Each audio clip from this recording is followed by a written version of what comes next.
Good afternoon, everyone, and welcome to SPACC Live, Public Policy Conversations. For the next couple of weeks, SPACC will be hosting this series of policy webinars, quick half-hour conversations with East Metro policymakers and multiple levels of government.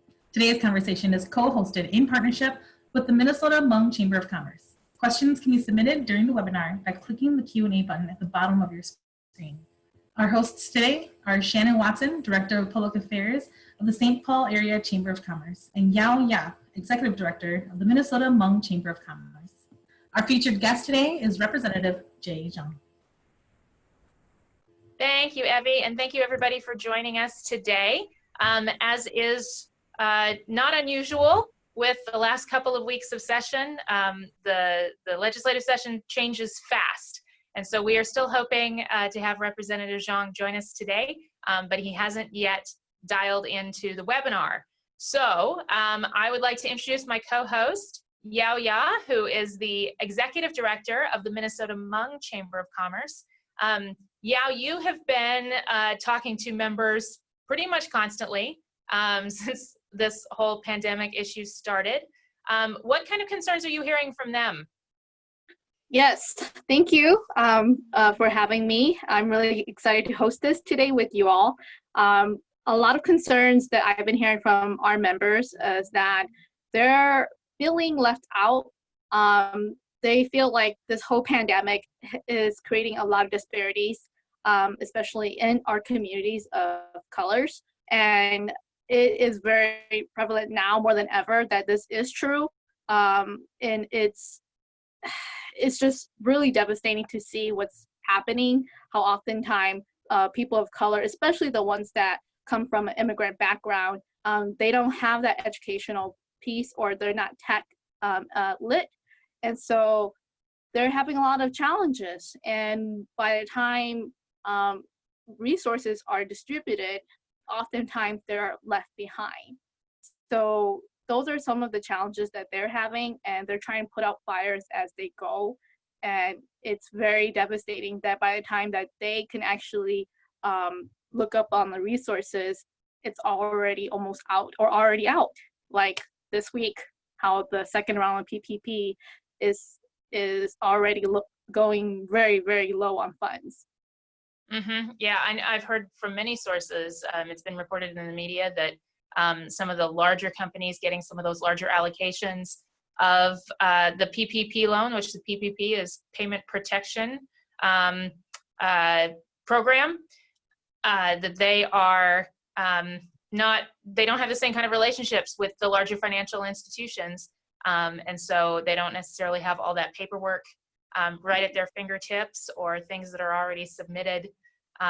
So that's a challenge for small business, when small business is one of the areas that legislation was trying to protect. Are you seeing any sort of increase in outreach from those larger institutions, or is it that they're just buried and they haven't been able to do that yet? It's a mix. It's a mix of where our businesses are at. Some of our businesses that are well educated and versed in this kind of field, they try their best. And then for those that aren't, those are the ones that are falling even way more behind. And what we're hearing from our members is that they're feeling that maybe they should have gone to a smaller bank, and now they're realizing that maybe going forward, it's best to build businesses with local banks, because what they're seeing is that these local banks are acquiring more PPP for smaller businesses versus the bigger banks. And so many of our members are now realizing that they may have better chances with the smaller banks, and that they want to do business with local banks versus the big corporation, which is unfortunate to hear, but also good to hear that we do want to support local small banks, but that's just the way how it is now. Hi, Representative Xiong. Hi, sorry about that. That's okay. We know things change rapidly during session, especially the last couple of weeks. So this is a weird session for you. How's it going? It is. It's been quite crazy. But then it's also been rewarding just to be able to be here and fight for our communities and try to get some things done in this unique situation. Can you all hear me? Yes. Yeah. I know that we don't have much time with you, Representative. So can you tell us about any policies that are being discussed that would specifically help minority businesses? So I'm actually going through my email right here because we actually passed out a bill. I sit on the Jobs and Economic Development Committee, and my colleagues from the Posse Caucus, Representative Hassan and Representative Noor and Representative Moran, we've been trying to fight for some economic relief for minority-owned businesses, especially here in the metro area, because we know that the last round of funds that we had was exhausted, and many of our underrepresented community members who own small businesses did not have access to them. I know that the Senate had a $30 million bill, which is different from ours, which was $55 million. And so we passed our bill out of the House. Was it last Friday or Thursday? I can't remember what day it is anymore. Nobody knows what day it is anymore. But it was last week, and so what we've been pushing for is, as I've been saying all along, and what I've been hearing from our community members is that we know that our small mom and pop shops are the backbones of our economy, especially here in my district on the east side, in St. Paul, and here in our state. Um, Giving out loans, I feel we will just be drowning more businesses into more debt. And I think that the better way of approaching it should be small grants. However, the Department of Employment and Economic Development and some of our legislative leaders did not see eye to eye on that. And so we had made some sort of compromise on we're pushing between 50% to 100% loan forgivable. But then all these conversations may not go anywhere because, as you all know, in Minnesota, we are the only divided state legislature in the country. And so we have to get the Senate on the same page. And right now, it's night and day between us and my Senate colleagues. Wow, that's a lot that's going on. Because we, like you said, are the only state in the nation with this divided House and Senate. I guess there's just a lot going on. So a lot of our members at the Minnesota Hmong Chamber are feeling left out or behind during this session. What are some of the best practices for our members to engage and not be left out? I think, like with many other underrepresented communities, and even I myself sometimes feel left out of the conversation. We actually had this conversation late last night with our caucus leaders about how we often find out information from the press and not directly from our leaders. And I think this goes back to our whole conversation on ensuring that we do a better job at channeling the messages out to our communities, especially our state departments are relying on social media and mainstream media outlets, but that does not always reach out to our communities, especially our Black, Indigenous, people of color businesses. And so I would encourage our Black, Indigenous business, Black, Indigenous, people of color business to stay engaged and involved with your local leaders. I know that there are several programs available at the city, at the county, at the state level, and at the federal level. For those who are in my district, I would encourage you to sign up for my weekly updates via email at my homepage, house.mn/67B. We've been trying to get some messages out to our underrepresented communities. Um, Last week, we just had an RFP out with our state departments to ensure that we are getting our ethnic media outlets engaged in what we're doing too, so that our communities know what's going on. I know that this is a very challenging time for everyone, but I encourage our small business owners to be engaged.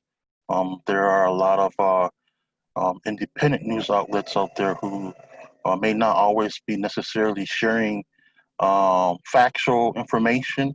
And so I encourage you all to be um, intelligent about it and make sure you are getting the right information by reaching out to your government officials or going to some of the nonprofits who are actually doing great work, such as the Hmong Chamber of Commerce, St. Paul Chamber of Commerce, ADA, um, Neon, East Side Business Association. So, Representative, you mentioned the discussion around forgivability of loans or ones that have to pay back. The legislature has obviously spent a lot of time talking about money in what is generally not a budget year. How do you see that conversation moving forward when there's so many extra sort of pressures on that state budget? Well, I mean, to be honest, we had a budget surplus and everything looked promising, right? And so we started having that conversation until the pandemic came around and realizing that we had to pull out some money for this emergency. And so right now, it does not look so promising, but I know that my colleagues in the House and my colleagues, DFL colleagues in the Senate, were trying to fight for some supplemental bills. It's unsure where that's going to go, especially with this pandemic, because I'm not sure if many of you know, but right now, for anything to happen at the state legislature, there has to be an agreement between the four caucuses. So that means the DFL House, DFL Senate, GOP House, GOP Senate, all have to be on the same page before we will vote for anything on the House floor. And particularly, the reason for that is the Speaker and the Senate Majority Leader do not want to risk the health of any of our staff during this time. And also, we sent out all of our staff home, so we're all working at times at the offices by ourselves. Unfortunately for me, I have a great team who have been able to work with me mobilely, but I know that working from home also presents a lot of challenges. But then I think that I'm not going to promise anything, but I would say that we're fighting. We're continuing to fight. There may be some special sessions coming up if things don't get done through this regular session. Last year we had a special session too to get things done, and so there's no guarantee. But what I will say is we'll keep on fighting. We're hearing more about special sessions, year over year, and there's been a lot of stuff in the media about how the special sessions are happening so often it's not really all that special anymore. You mentioned working from home. I just have to go off script for a second and ask you, is that books behind you? Yeah, no, that's just it is books. It's a virtual Oh, okay. virtual background. I was like, wow, that's a lot of books. My office is not clean, so I don't want people to see the inside of my office. All right, well, you're obviously embracing the technology. So I would say our last question is, we usually talk about change as a bad thing, and we've obviously had a lot of change sort of hoisted upon us. is there anything that's been new or different that you've been taking from this experience that might be an opportunity for good change once we're done with all of this? I think this, I don't know if this answers your question, but this pandemic, especially for my colleagues, um, it really has opened up many of our eyes to see the barriers, especially for our communities who often don't have a voice and who are not represented at the Capitol. Um, Yesterday, we had a long conversation with many of my colleagues who felt left out of the conversation. And I kept saying, well, that's exactly how my community, we've always felt prior to this pandemic. That was the norm for us. And so I would hope that you all take this as a lesson beyond this pandemic, continue to uh, be mindful that there are people who look like me from my community who often are not part of the process and who and feel left out. Um, and so, um, if anything, it's been eye-opening, and many of my colleagues, they have been very supportive um, of some of the work that my Posse Caucus members and I have been trying to push prior to this pandemic, and has been, in a way, um, got them on board to support many of the initiatives that we're working on. That's an interesting viewpoint that that I think most people who spend a lot of time in and around the Capitol, and you have some experience as a staff member before you got your election certificate. I think that's important to remember.